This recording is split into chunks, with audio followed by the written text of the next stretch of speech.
क्या इंसानों का जाना किसी कहानी का अंत है, या फिर ये एक बिल्कुल नई, एक अनदेखी दुनिया की सिर्फ एक शुरुआत है? तो सवाल ये उठता है कि ये वापसी शुरू कैसे होती है? जैसे ही इंसान किसी जगह को छोड़ता है ना, प्रकृति की एक अनदेखी फौज वो अपने काम पर लग जाती है। ये एक बहुत ही खूबसूरत लेकिन जटिल प्रक्रिया है जो हमारे छोड़े हुए खंडरों में फिर से जान फूंक देती है। इस पूरी कहानी के पीछे एक साइंटिफिक कॉन्सेप्ट काम करता है जिसे कहते हैं इकोलॉजिकल सक्सेशन। इसे आप प्रकृति का ब्लूप्रिंट समझ सकते हैं। एक ऐसा प्लान जो स्टेप बाय स्टेप बड़े ही ऑर्गेनाइज तरीके से खोई हुई जमीन पर दोबारा अपना कब्जा जमाता है। और पता है, ये प्रोसेस इतना ज्यादा ऑर्गेनाइज्ड है कि यकीन नहीं होता। ये कोई रैंडम चीज नहीं है, बल्कि एक बिल्कुल तय किया हुआ सिलसिला है। सबसे पहले आते हैं लाइकेन और काई, ये छोटे छोटे पाइनियर्स जो कंक्रीट को तोड़कर मिट्टी तैयार करते हैं। फिर उस मिट्टी में घास अपनी जगह बनाती है, उसके बाद झाड़ियां उगने लगती हैं, और फिर देखते ही देखते जहां कभी ऊंची ऊंची इमारतें खड़ी थीं, वहां एक पूरा का पूरा जंगल खड़ा हो जाता है। ये एक धीमी जीत है, लेकिन एक पक्की जीत। और अगर इस कमाल के लचीलेपन, इस रेजिलियंस का सबसे बड़ा और सबसे चौंकाने वाला एग्जाम्पल देखना है, तो हमें चलना होगा चेरनोबिल के एक्सक्लूजन जोन में। एक ऐसी जगह जो इंसानी इतिहास की सबसे बड़ी त्रासदियों में से एक का प्रतीक है, लेकिन आज वही जगह प्रकृति के लिए एक अनचाहा स्वर्ग बन चुकी है। इसे पर्सपेक्टिव में रखने के लिए 1986 में चेरनोबिल से जो न्यूक्लियर रेडिएशन निकला था, वो हिरोशिमा पर गिराए गए बम से 400 गुना ज्यादा था। सोचिए जरा, 400 गुना।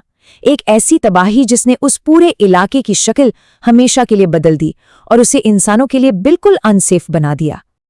आज चेरनोबिल एक ही जगह पर दो अलग अलग दुनियाओं की कहानी कहता है।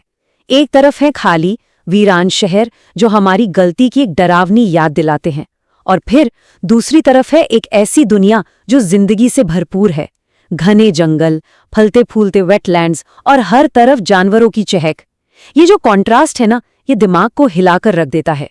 तो सवाल ये है कि इस रेडियो एक्टिव पैराडाइज में रहता कौन है? जरा इस लिस्ट पर नजर डालिए।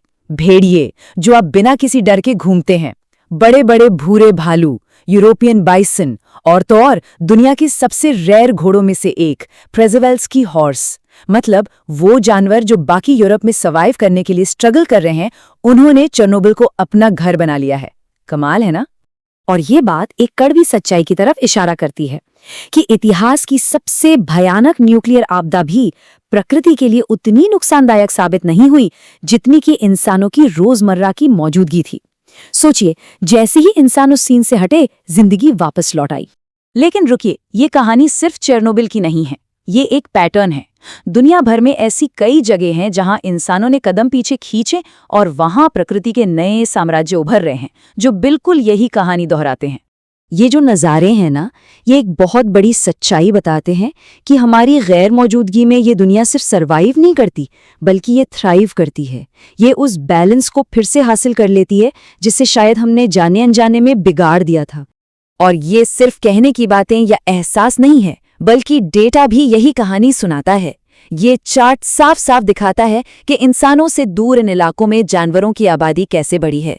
खास तौर पर प्रेडेटर्स यानी मांसाहारी जानवरों का बढ़ना, जो एक हेल्दी इकोसिस्टम की सबसे बड़ी निशानी होती है, वो कमाल का है।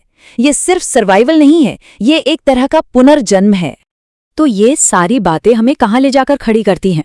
ये हमें प्रकृति की असली ताकत और इस धरती पर हमारी अपनी जगह के बारे में एक बहुत ही गहरे और जरूरी सबक की ओर ले जाती हैं। ये हमें एक बहुत ही हम्बल कर देने वाली सच्चाई याद दिलाता है।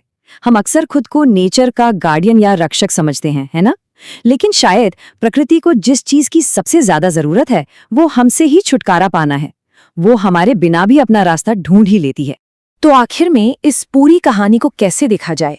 क्या ये उम्मीद की एक खूबसूरत कहानी है जो हमें इस प्लैनेट की जबरदस्त रेजिलियंस दिखाती है, या फिर ये एक गंभीर चेतावनी है कि हमारे बिना ये दुनिया न सिर्फ ठीक हो जाएगी, बल्कि शायद पहले से कहीं ज्यादा बेहतर हो जाएगी?